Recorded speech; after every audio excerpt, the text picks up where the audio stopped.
Hello guys, pag-usapan lang natin si Robby Domingo kung papaano niya guys nakita ang cat den.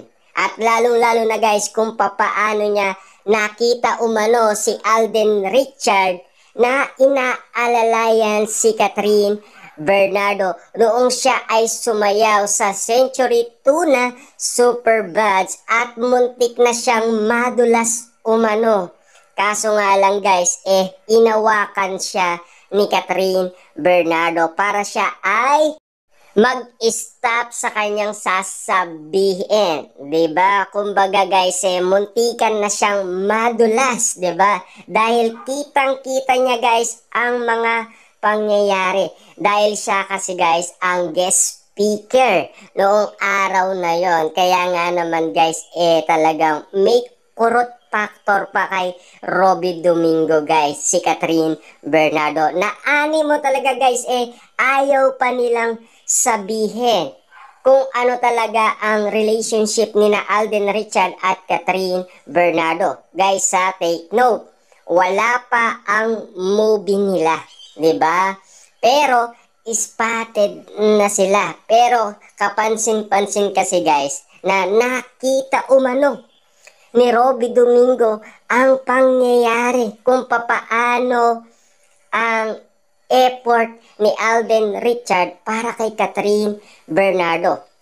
Pero take note guys meron pang event si Alden Richard kung papaano siya mag-promote ng kanilang teleserye na Pulang Araw. Kasi guys, kaabang-abang nga naman kasi ang mga nangyayari. Wala pa ang movie nila sa Canada at wala pa silang shooting, kakaiba na ang mga nangyayari. Kaya nga naman guys, pagkarating nila sa Canada, mas todo ang binigay ni Alden Richard. Dahil animo guys, hindi nila akalain na napakadami palang netizens sa Canada. Matatago ba nila yan guys?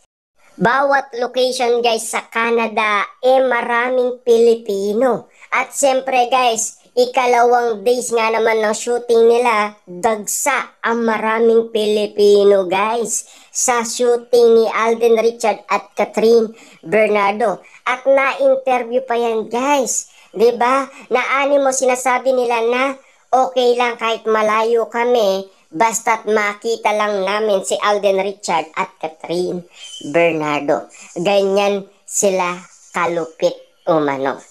Pero ang pinag-uusapan natin dito guys, kung papaano nahuli ni Robby Domingo sina Alden Richard at Catherine Bernardo sa akto na talagang best effort ang ginagawa ni Alden Richard. Na animo guys, alam naman natin, nililigawan niya si Catherine Bernardo. Na animo guys, patago.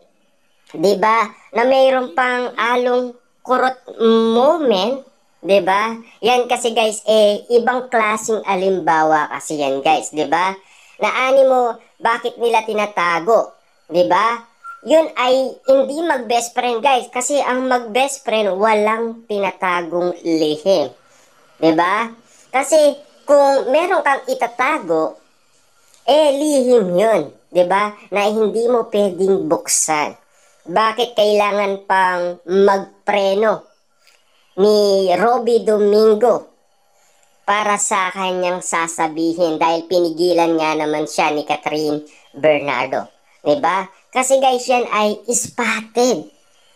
At aktong-akto talaga guys, nakita ni Robby Domingo ang mga pangyayari. Kaya papaano natin guys sasabihin na magkaibigan lang sila kung pinipigilan nila ang bawat celebrity.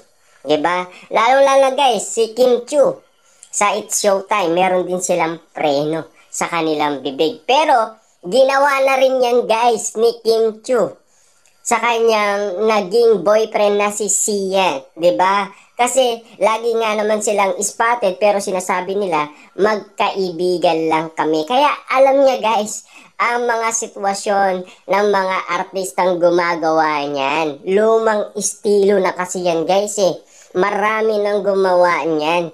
Kaya nga naman kasi guys, ano mo guys, kahit na si Robby Domingo sa kanyang naging asawa, spotted sila noon na laging magkasama pero mag-best friend lang kami.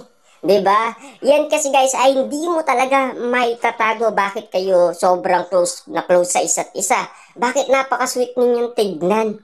Gawain ba yan na magkaibigan? Sobrang sweet kayo sa isa't isa.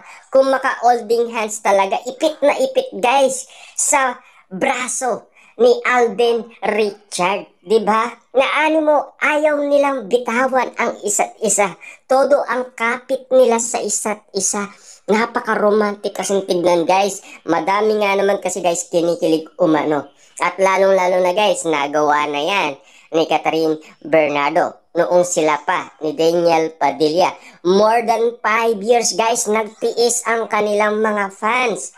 Hot na hot kasi sila guys at abanger sila sa sasabihin ni Daniel Padilla at Catherine Bernardo. At siyempre guys, ang gusto ng mga fans, magpakasal na kayo. 'Di ba? Wala pa ngang inaamin, kaagad-agad kasal ang gusto nila. 'Di ba? Kaya ganyan din ang sitwasyon na nangyayari umano kina Alden Richard at Catherine Bernardo. Wala nang iba. Kumbaga guys, paulit-ulit na lang tayo sa mga artistang gumagawa niyan. Sobrang sweet nila, sobrang close sila sa isa't isa. Na ani mo guys, meron silang preno sa kanilang bibig na ayaw pang umamin. Pero, meron tayo guys, inaalam mabuti, ang press con ni Alden Richard. Pero, ang sabi naman ni Alden Richard, meron siyang aaminin. Ano yung aaminin niya guys? Bakit? Sino ba ang aaminin niya? 'Di ba? Siya na mismo guys ang nag-open up niya na kay Boy Abunda. Totoo na ba yan? 'Di ba? Seryoso na ba yan? 'Di ba? Oo naman, sabi ni Alden Richard guys ha. Tapos, siya pa daw ang guest speaker niya. Sino yung aaminin na ka-love life guys ni Alden Richard? 'Di ba? At ano kaya ang sasabihin niya? Pero, take note guys ha, magkaibigan lang daw sila. Meron ba kayong nabalitaan guys na may nililigawan si Alden Richard na iba? Wala.